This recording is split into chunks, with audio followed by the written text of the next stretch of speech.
Hello everyone, how are you all? Hope you are fine and safe at your home. मैं हूं आपकी host Deepa त्यागी और लाई हूं आपके लिए एक रिक्वेस्टेड वीडियो। जी हाँ, मेरे एक व्यूवर ने मुझसे रिक्वेस्ट की थी कि उनको एक वीडियो बनाऊं मैं संधि के ऊपर।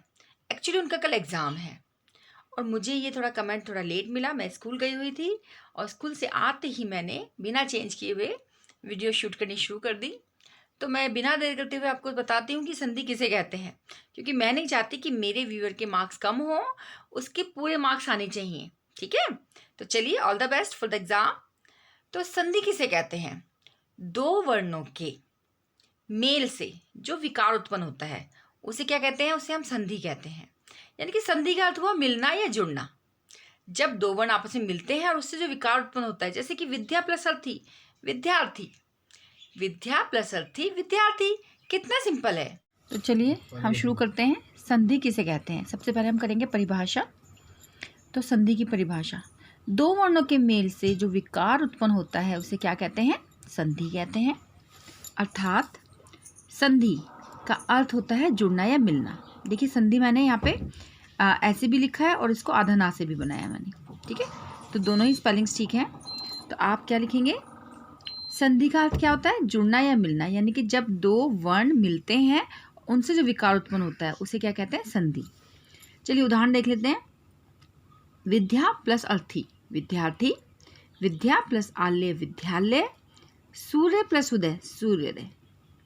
तो बहुत ही साधारण सी परिभाषा है, बहुत ही साधारण से इसके उदाहरण है। अभी भेद देख लेते हैं। इसके कितने भेद होते हैं? इसके होते हैं 3 भेद। पहला है स्वर संधि, दूसरा है व्यंजन संधि और तीसरा है विसर्ग संधि।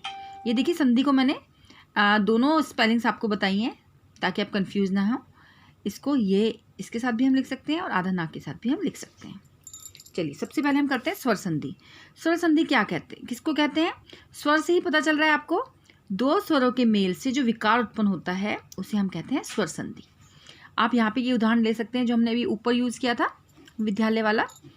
देखिए, विद्या प्लस आल्य स्वर। देखिए, इसमें यहाँ पे स्वर है आ और यहाँ पे भी आ है। दोनों स्वरों को मिला के हमारा क्या बन गया? आ, यानी कि विद्यालय। विद्या प्लस आल्य विद्यालय। आप इसको देखिए, स्वर संधि के प्रकार कितने होते हैं? स्वर संधि के प्रकार होते हैं 5। पहला है दीर्घ स्वर संधि, दूसरा है गुण स्वर संधि, वृद्धि स्वर संधि और यण स्वर संधि और आदि अयादि स्वर संधि।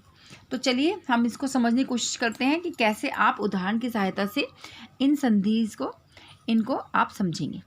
तो देखिए, सबसे पहला है दीर्घ स्वर संधि। दीर्घ से ही पता चल रहा है, दीर्घ यानी कि बड़ी मात्रा। जहाँ पे बड़ी मात्रा का उपयोग होता है वहाँ पे आप पहचान लीजिएगा कि यहाँ पे दीर्घ स्वर संधि है। जैसे कि हम उदाहरण में देख रहे हैं भानुदय, यहाँ पे बड़े ऊ की मात्रा आ रही है, भानुदय। महात्मा, बड़ा आ, देवालय, बड़े ए की मात्रा।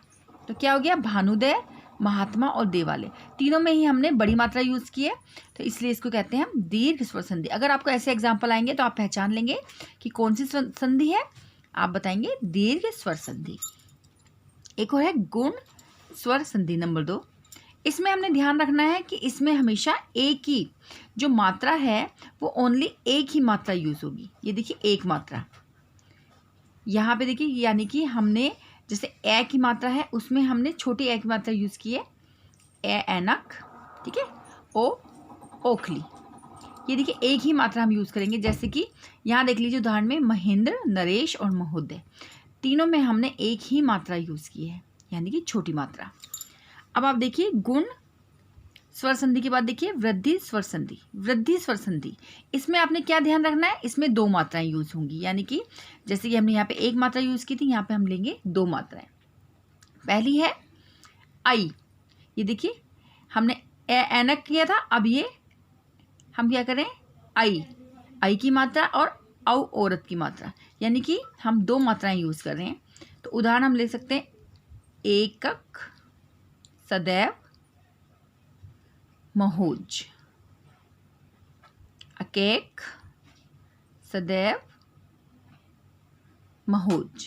फिर से पढ़िए, हमने 2 मात्राएं यूज़ करनी है। ऐसे ही हम यण संधि। यण संधि में हम कैसे पहचानेंगे कि यण संधि है? इसमें य, व और रा से पहले आधा अक्षर आता है। क्या आता है? आधा शब्द आता है। जैसे कि उदाहरण के लिए आप देख लीजिए, स्वागत, वा से पहले आधा सा आया है, और ऐसे ही यहाँ पे या से पहले आधा ता आया है, यानी कि स्वागत और इत्यादि, ये दोनों क्या हैं? इससे हमें पता चल जाएगा कि ये यण संधि है। अब है अयादी स्वर संधि।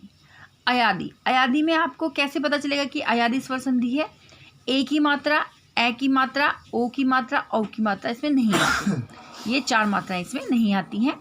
अधिकतम यहाँ पे क्या हम प्रयोग में लाते हैं? 3 अक्षर का शब्द होता है। जैसे कि हम यहाँ से पहचान लेंगे, पवन, नयन, धावक, नायक। इनमें ना तो हमारी ए की मात्रा यूज़ हो रही है, ए की मात्रा, ओ की मात्रा, ओ, यानी कि कोई भी मात्रा आपकी यूज़ नहीं हो रही है, और आप यहाँ पे देखिए 3 अक्षरों का शब्द है, तो आप पता लगा सकते हैं कि ये अयादी संधि है। ऐसे ही आप देखेंगे विसर्ग संधि। विसर्ग संधि में आप कैसे पता लगाएंगे कि इसकी ट्रिक क्या है? इसकी ट्रिक है कि आधा श, सा सपेरा होता है ना, वो आधा सा, आधा श षटकोण, आधा। तो विसर्ग संधि हम एक बार फिर से करते हैं। तो विसर्ग संधि में आपने ध्यान क्या रखना है? इसमें ध्यान ये रखना है कि आपको ये तीनों सा मिलेंगे। देखो, सा सपेरा, सा षटकोण और शा शलजम वाले, ये तीनों आधे होंगे। तो जहाँ पे भी ये तीनों आधे होते हैं वहाँ पे आप पहचान लेंगे कि ये विसर्ग संधि है, या फिर वहाँ पे ओ की मात्रा होगी या रा रेफ होगा। तो आपने इनसे पहचान लेना है कि ये विसर्ग संधि है। जैसे कि यहाँ पे एक मैंने उदाहरण दिया, निश्चल। देखिए यहाँ पे आधा शा मिल गया आपको। क्या मिल गया? आधा शा मिल गया, और यहाँ पे दुस्तर में भी आधा सा। तो इससे आपको क्या पता चल जाएगा कि ये विसर्ग संधि है। तो आशा करती हूँ आपको ये वीडियो पसंद आएगी और आपके कुछ हेल्प भी होगी इस वीडियो को देखने से। मिलती हूँ अगली वीडियो में, तब तक अपना ध्यान रखें, घर पर रहें, सुरक्षित रहें।